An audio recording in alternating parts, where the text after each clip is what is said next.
തദ്ദേശ നിയമസഭാ തെരഞ്ഞെടുപ്പുകൾ അടുത്തിരിക്കുന്ന വേളയിൽ കോൺഗ്രസിനുള്ളിൽ സാമുദായിക പ്രാതിനിധ്യ ചർച്ചകൾക്ക് തുടക്കമിട്ട് ശിവഗിരി മഠാധിപതി സ്വാമി സച്ചിദാനന്ദ. കെപിസിസി അധ്യക്ഷ സ്ഥാനത്തു നിന്നും കെ സുധാകരനെ മാറ്റിയതിലെ അതൃപ്തി പരസ്യമാക്കിയാണ് ശിവഗിരി മഠാധിപതി രംഗത്ത് വന്നത്. ആരോഗ്യ പ്രശ്നങ്ങളുടെ പേരിലാണ് കെ സുധാകരനെ അധ്യക്ഷ സ്ഥാനത്തു നിന്ന് നീക്കിയതെന്ന് ഈയൊരു വാദത്തിനെ വിമർശിച്ചുകൊണ്ടാണ് സ്വാമി സച്ചിദാനന്ദ രംഗത്ത് വന്നത്. കോൺഗ്രസിന്റെ ദേശീയ അധ്യക്ഷനേക്കാൾ ആരോഗ്യം സുധാകരനുണ്ടെന്ന് അദ്ദേഹം പറഞ്ഞു. സുധാകരൻ നേതൃസ്ഥാനത്തു നിന്നും അർഹതപ്പെട്ട സ്ഥാനത്തു നിന്നും തഴയപ്പെട്ടു. കെ സുധാകരൻ തഴയപ്പെട്ടത് എന്തുകൊണ്ടെന്ന് ചിന്തിക്കണം. അദ്ദേഹം പ്രതിനിധീകരിക്കുന്ന സമുദായം മുച്ചൂടും തഴയപ്പെടുകയാണെന്നും സ്വാമി സച്ചിദാനന്ദ പറഞ്ഞു. ഈഴവർ അവഗണിക്കപ്പെടുകയാണെന്നും അദ്ദേഹം ആരോപിച്ചു. ഒരു സ്വകാര്യ പരിപാടിയിൽ പങ്കെടുക്കവേ കെ സുധാകരനെ വേദിയിലിരുത്തിയായിരുന്നു പരാമർശം. 2-3 നേതാക്കന്മാർ ചുറ്റുമിരുന്ന് ആര് കേരളത്തെ ഭരിക്കണം, ഞാൻ ഭരിക്കണമോ നീ ഭരിക്കണമോ എന്ന് ചർച്ച നടത്തുമ്പോൾ കെ സുധാകരനെ പോലെയും VM സുധീരനെ പോലെയുമുള്ളവർ തഴയപ്പെടുകയാണ്. അർഹിക്കപ്പെട്ട സ്ഥാനങ്ങളിൽ നിന്നും കെ സുധാകരൻ പിന്തള്ളപ്പെട്ടിരിക്കുന്നു.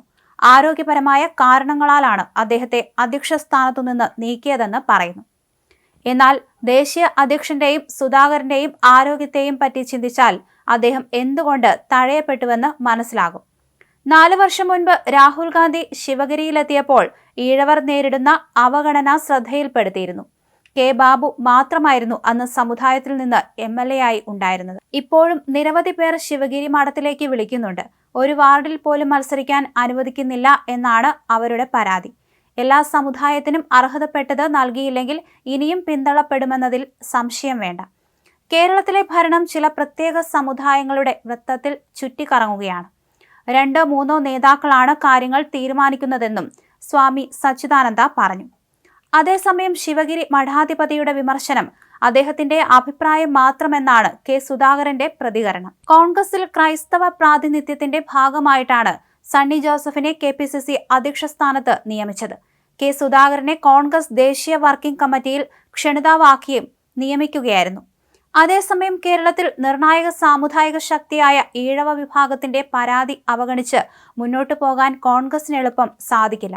നേരത്തെ ഈഴവർക്ക് ആവശ്യത്തിന് പ്രാതിനിധ്യം ലഭിക്കുന്നില്ലെന്ന വാദമുയർത്തി വെള്ളാപ്പള്ളി നടേശനും രംഗത്ത് വന്നിരുന്നു. രാഷ്ട്രീയത്തിൽ ഈഴവന്റെ പ്രാതിനിധ്യം കുറയുകയാണ്. സമുദായത്തിന്റെ പ്രതാപം നഷ്ടപ്പെട്ടു. അധികാരത്തിലെത്താതെ ഒന്നും നമുക്ക് നേടാൻ സാധിക്കില്ല. R ശങ്കറിന് വിദ്യാഭ്യാസ സ്ഥാപനങ്ങൾ ആരംഭിക്കാൻ സാധിച്ചത് അധികാരമുള്ളതുകൊണ്ടാണ്. ഉന്നത വിദ്യാഭ്യാസ രംഗത്ത് സമുദായം പിറകോട്ടു പോവുകയാണ്. കോളേജുകളിൽ പോയി അവിടുത്തെ വസ്ത്രധാരണം നോക്കിയാൽ ആരാണ് ഉന്നത വിദ്യാഭ്യാസ മേഖലയിൽ മുന്നിൽ നിൽക്കുന്നതെന്ന് അറിയാൻ സാധിക്കും. പരസ്പരം പോരടിച്ച് നമ്മൾ നമ്മുടെ സ്ഥാപനങ്ങളെ നശിപ്പിക്കുകയാണ്. സ്വകാര്യ താൽപര്യങ്ങൾ മാറ്റിവെച്ച് പൊതു താൽപര്യങ്ങൾക്ക് വേണ്ടി പ്രവർത്തിപ്പിക്കാൻ നമുക്ക് സാധിക്കണമെന്നും വെള്ളാപ്പള്ളി R ശങ്കറിന്റെ ചരമവാർഷിക ദിനാചരണ പരിപാടിയിൽ പറഞ്ഞു.